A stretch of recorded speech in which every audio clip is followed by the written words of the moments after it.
अमरीकी central command का सदर ट्रंप के ऐलान के मुताबिक आज शाम से आबना हुर्मुज़ की नाकाबंदी शुरू करने का ऐलान। पाकिस्तानी वक्त के मुताबिक आबना हुर्मुज़ की नाकाबंदी आज शाम 7 बजे से शुरू होगी। सेंटकॉम के मुताबिक नाकाबंदी का आर्जी नफाज जहाज़ों की ईरानी पोर्ट्स में आमदरफ्त पर होगा। नाकाबंदी का नफाज खलीज अरब और खलीज ओमान में ईरानी पोर्ट्स से आने जाने वाले जहाज़ों पर भी होगा। दीगर मुल्कों के पोर्ट से जहाज़ों की आमदरफ्त की नाकाबंदी नहीं होगी।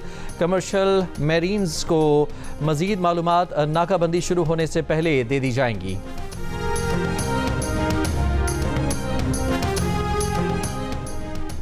पासदारान इनकलाब का कहना है कि आबना हुर्मुज़ के करीब पहुँचने वाले फ़ौजी जहाज़ों को जंगबंदी की खिलाफ वर्जी तस्वुर किया जाएगा। इन फ़ौजी जहाज़ों से सख्ती से निपटा जाएगा। आबना हुर्मुज़ मुकम्मल कंट्रोल और पासदारान बहरिया की स्मार्ट मैनेजमेंट में है।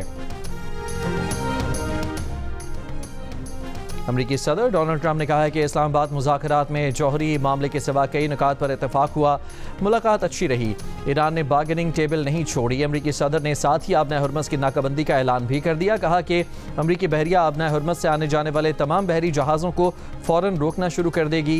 अमरीका आबना हुर्मुज़ में बिछाई जाने वाली बारूदी सुरंगें भी साफ करेगा।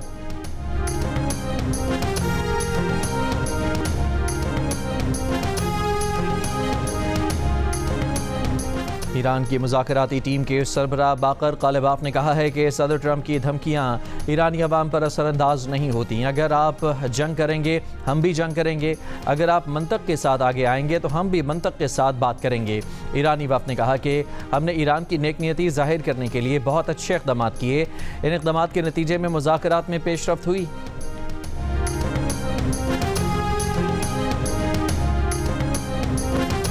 अमरीकी अखबार का दावा है कि मुज़ाकरात में नाकामी के बाद ट्रंप ने ईरान पर महदूद फ़िज़ाई हमलों पर गौर शुरू कर दिया है। ट्रंप और उनके मुशीर ईरान पर महदूद हमले दोबारा शुरू करने के इम्कान पर गौर कर रहे हैं। इक़दाम को अमन मुज़ाकरात में ताअत्तुल को ख़त्म करने के तरीक़ाकार के तौर पर देखा जा रहा है। ईरानी वज़ीर ख़ारजा अब्बास अराग़ची ने कहा है कि इस्लामाबाद मुफ़ाहमती याददाश्त से कुछ ही दूर थे। इस दौरान हद से बढ़े मुतालबात, बदलते मौक़िफ़ और नाकाबंदी का सामना करना पड़ा। ईरान ने जंग के ख़ात्मे के लिए अमरीका के साथ नेक नियति के साथ बातचीत की। नेक नियति को जन्म देती है दुश्मनी को। 47 बरस में अमरीका से आला तरीन सतह पर अहम मुज़ाकरात किए मगर कोई सबक नहीं सीखा गया। अमरीकी सिक्योरिटी तज्ज़ियाकार और अमरीकी बहरिया के रिटायर्ड एडमिरल जेम्स स्टारवडीज़ ने कहा है कि अमरीका की जानिब से आबना हुर्मुज़ की नाकाबंदी माशी दबाव डालने की हिकमत अमली है।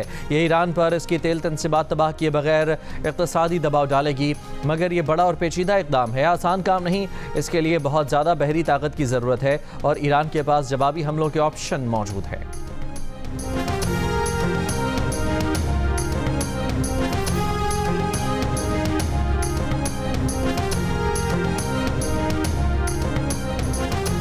बरतानवी वज़ीर-ए-आज़म केयर स्टारमर की फ्रांस के सदर मैक्रोन से गुफ्तगू। डाउनिंग स्ट्रीट के मुताबिक बरतानवी वज़ीर-ए-आज़म स्टारमर का मुस्तकिल जंगबंदी पर जोर। दोनों रहनुमाओं का जंगबंदी में लबनान को शामिल करने पर इत्तफाक। दोनों रहनुमाओं ने आलमी तिजारत और तवानाई की फराहमी के लिए आबना हुर्मुज़ की स्ट्रैटेजिक अहमियत पर भी इत्तफाक किया।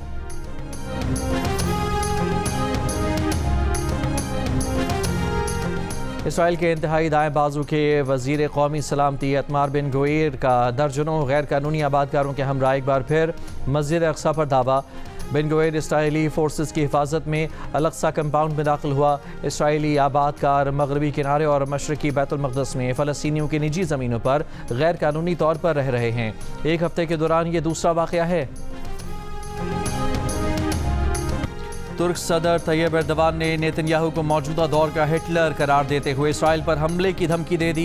कहा अमरीका और ईरान के दरमियान मुज़ाकरात नाकाम होते रहे तो तुर्की इसराइल को उसकी औकात दिखाएगा।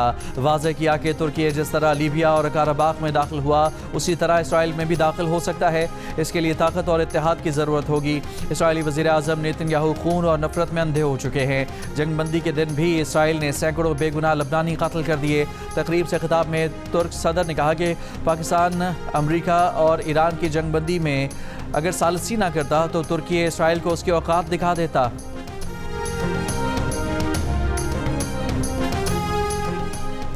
इसराइली वज़ीर-ए-आज़म नेतन्याहू ने कहा है कि ईरान और उसके इत्तेहादियों से लड़ाई जारी रखेंगे।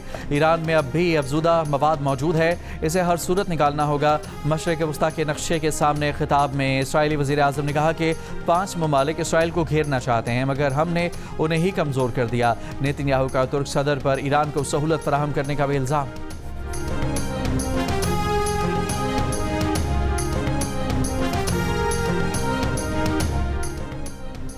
लबनान के जुनूबी टाउन काना पर इसराइली हमले में 5 अफराद जाँ बहक। लबनान पर 2 मार्च से जारी इसराइली हमलों में 2055 अफराद जाँ बहक हो चुके, 6588 से जायद जख्मी हुए। ईरान के नायब वज़ीर तेल अली मोहम्मद मूसवी का कहना है कि ईरान की लावान रिफाइनरी के कुछ हिस्से 10 दिन के अंदर दोबारा काम शुरू कर देंगे। तबाह ऑयल रिफाइनरी और डिस्ट्रीब्यूशन सहूलियात 1 से 2 माह में अपनी साबिका सलाहियत का 70 से 80% दोबारा हासिल कर सकती हैं। सऊदी अरब का हमलों से मुतासरा मशरक़ी मगरबी अहम तेल पाइपलाइन की मुकम्मल बहाली का ऐलान। सऊदी वज़ारत तवानाई ने एक बयान में कहा कि मशरक़ी मगरबी पाइपलाइन के जरिए पंपिंग की मुकम्मल सलाहियत बहाल कर दी गई है, जिसकी यौमिया पैदावारी सलाहियत तकरीबन 7 लाख बैरल यौमिया है। पाइपलाइन की बहाली से न सिर्फ तेल की सप्लाई बढ़ेगी बल्कि आलमी मईशत को सपोर्ट मिलेगी। सऊदी वज़ारत तवानाई के मुताबिक खरीस फील्ड की बहाली का काम भी जारी है।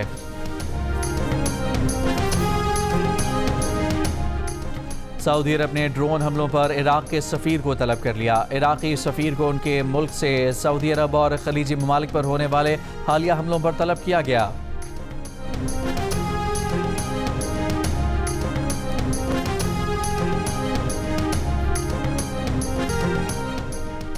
लाहौर दाता दरबार तोसी मंसूबे पर काम के दौरान इमारत का सुतून गिर गया। राहगीर जाँ बहक। वाक़े पर सेफ्टी अफसर और क्रेन स्टाफ समेत 5 अफराद को गिरफ्तार कर लिया गया।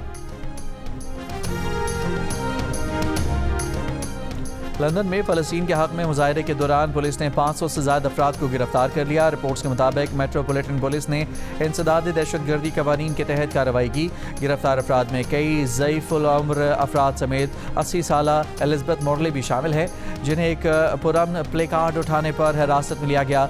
इंसानी हुकूक़ की तंजीम एमनेस्टी इंटरनेशनल ने कहा है कि मुजाहिरीन के खिलाफ ये कार्रवाइयाँ शहरी आज़ादियों और पुरअमन एहतजाज के हक़ के खिलाफ हैं, जबकि पुलिस का मौक़िफ़ है कि कानून के मुताबिक अमल किया गया।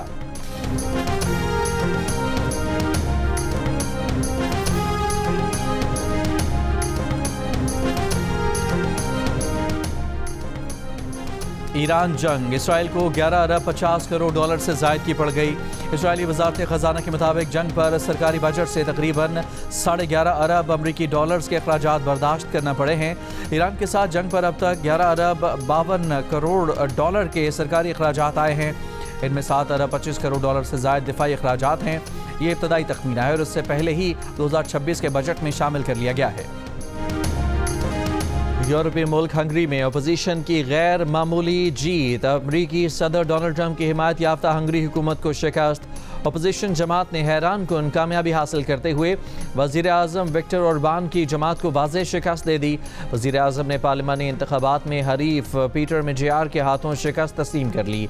यूरोपीय रहनुमाओं ने हंगरी में अपोजिशन की जीत को यूरोप की जीत करार दे दिया।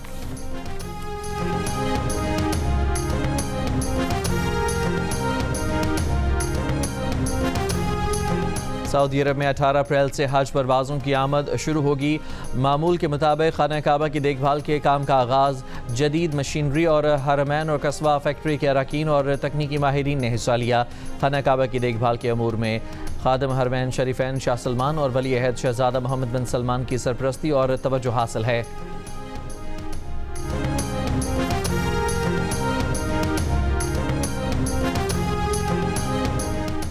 और अमेरिका में पाकिस्तान के सफ़ीर रिजवान सईद शेख ने कहा है कि पाकिस्तान का इंतखाब अमेरिका ईरान मुज़ाकरात के लिए सहूलतकार के तौर पर किया गया। पाकिस्तान अपनी मुखलिसाना कोशिशें जारी रखेगा। हार्वर्ड यूनिवर्सिटी में तकरीब से खिताब में कहा कि पाक अमेरिका ताल्लुकात मुस्तक़बिल की अहम ज़रूरत हैं। दो तरफ़ा ताल्लुकात में माशी ताउन के फ़रोग़ पर तवज्जो बाहमी तौर पर सूदमंद है।